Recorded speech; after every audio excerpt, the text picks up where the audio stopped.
નમસ્કાર દર્શક મિત્રો, આપ નિહાળી રહ્યા છો સાંઈ ગ્રુપ મીડિયા હાઉસ દ્વારા સંચાલિત નવસારી લાઈવ અને ઝટપટ ન્યૂઝ। શિયાળાની શરૂઆત થતાની સાથે ચોર ટોળકીઓ પણ સક્રિય થઈ જાય છે।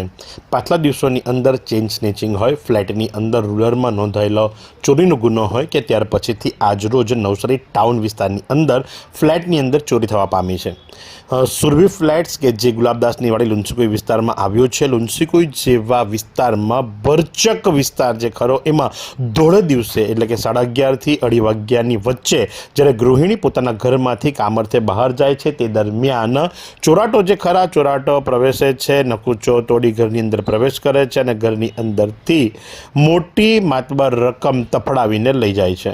અને આ બધું બને છે નવસારીના લુન્સીકુઈ જેવા હરદસમા વિસ્તારમાં ગુલાબદાસની વાડી અને સુરભી ફ્લેટ નંબર 101ની અંદર જ્યારે ચોરી થઈ ત્યારે દિવસનો સમય હતો અને દિવસના સમય દરમિયાન ચોરીઓ થાય છે। અગાઉ જે ચોરી થવામાં પામી હતી એ પણ ધોળે દિવસે થઈ હતી અને ચેઇન સ્નેચિંગ પણ ધોળે દિવસે થઈ હતી। જો કે ચેઇન સ્નેચિંગ અને ફ્લેટનો તાળો તૂટ્યો હતો એ બંને રૂરલમાં હતા, તો ટાઉન વિસ્તારમાં પણ હવે સઘન પેટ્રોલિંગની લોકમાંગ ઉઠવા પામી છે।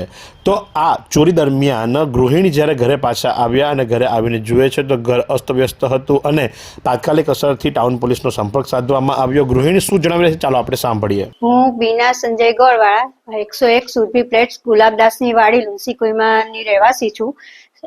મારા ઘરે બપોરે 11:30 થી 2:30 વાગ્યાના ગાળામાં નકુચો તોડી અને લગભગ 2-3 લાખ રૂપિયાની ચોરી થઈ છે, જેમાં 30 થી 40 હજાર રૂપિયા રોકડા, 1.5 તોલાનો ચેન, 2 સાચા મોતીની માળા, 1 બુટ્ટી, 1 વીંટી, 1 ચાંદીનું ગ્લાસ, 40 જેવા ચાંદીના સિક્કા પૂજાના ગુમ થયા છે।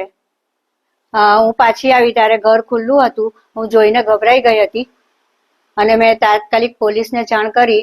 પોલીસ તપાસ ચાલુ છે।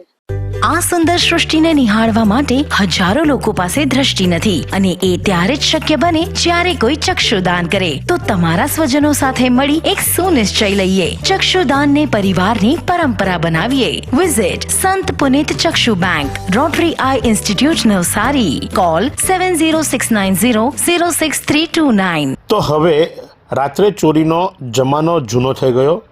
ચોરો એટલા બધા કાબેલ અને હોશિયાર બની ચૂક્યા છે કે ધોળે દિવસે આવા વિસ્તારોની અંદર પ્રવેશ કરી અને ચોરી કરી પલાયન થઈ જાય છે। અને એ જ મોડસ ઓપરેન્ડી કે તાળું જે હોય એ તોડવા કરતાં નકુચો તોડી નાખવો અને નકુચો તોડી ઘરની અંદર પ્રવેશ કરવો અને ચોરીને અંજામ આપવો। તો આ પ્રમાણે ફરી એકવાર નવસારી ટાઉન વિસ્તારની અંદર ચોરી થવા પામી છે અને જેની અંદર સામાન્ય વર્ગની વ્યક્તિએ બહુ મોટું નુકસાન સહન કરવાનો વારો આવ્યો છે।